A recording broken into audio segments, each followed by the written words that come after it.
RJD ने लगभग 18 मुसलमानों को टिकट दिए थे।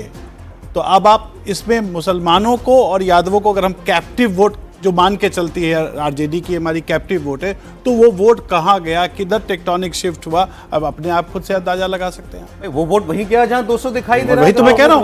तो फिर वो तो ये मानना है कि ये कैप्टिव वोट बैंक है, ये कैप्टिव कॉन्स्टिट्यूएंसीज है, मैं सुबह से यही कर रहा हूँ, ये सारे मिथक टूट गए हैं। भारतीय लोकतंत्र में मिथकों के आधार पर आप अब कॉन्स्टिट्यूएंसी नहीं चुन सकते, लॉन्च नहीं कर सकते, फैमिली के युवराजों को आप उस प्रकार से नेता नहीं बना सकते। ये धीरे धीरे 2014 से टूटना शुरू हो गया था और ये लगभग खत्म हो चुका है।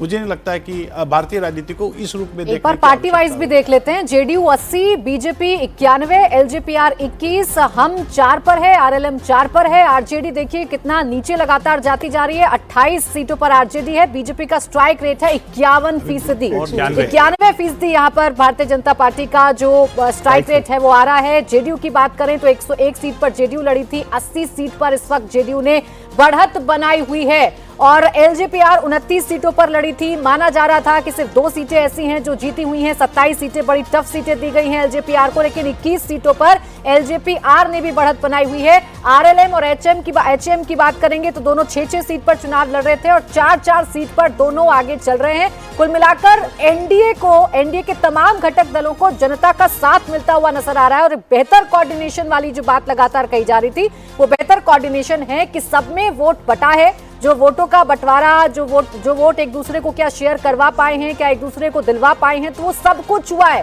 क्योंकि जेडीयू का स्ट्राइक रेट आप देखिए 80% है, 80% जेडीयू का स्ट्राइक रेट है, जिसे माना जा रहा था कि कमजोर हो सकते हैं। भाई नीतीश कुमार के चेहरे को लेकर फटीग आ गया है, ये कोशिश की विपक्ष ने नैरेटिव बनाने की, लेकिन ये सारे नैरेटिव ध्वस्त हो गए हैं। जातियों वाले नैरेटिव भी ध्वस्त हो गए हैं। एक तरफा जो मैंडेट है वो एनडीए की तरफ जाता हुआ नजर आ रहा है और जो एमवाई का यहां पर दम भरा जाता है 32% से, तो किक स्टार्ट महागठबंधन करता है, आरजेडी किक स्टार्ट करती है, ऐसा कहा जाता रहा।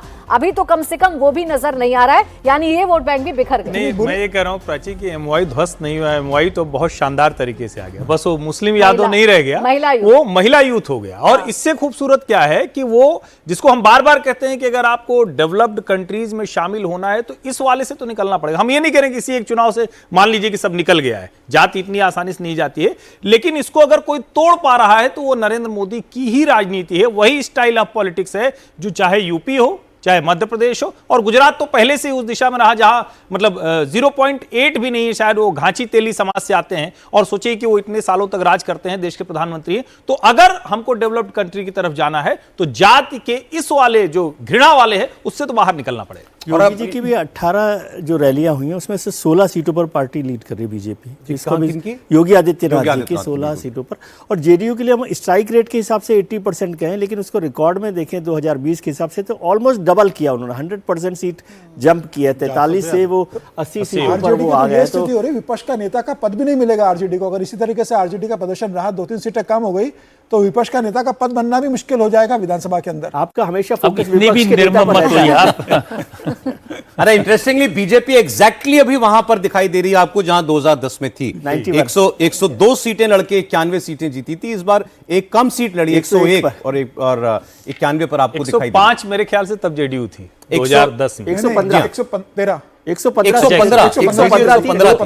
206 टोटल सीटें थी एनडीए की 115 और 115 थी उस वक्त, लेकिन और कोई सहयोगी नहीं थे, सहयोगी पार्टियां नहीं थी। इस बार तो 4 सहयोगी 115 JDU, 91 BJP, 22 RJD. Chirag Paswan की तरफ भी देखना चाहिए, 21 सीटें 28 सीटों में से 21 सीटें जीतना, और वो मुश्किल सीटें थी सारी की सारी, तो ये बहुत बड़ी बात है।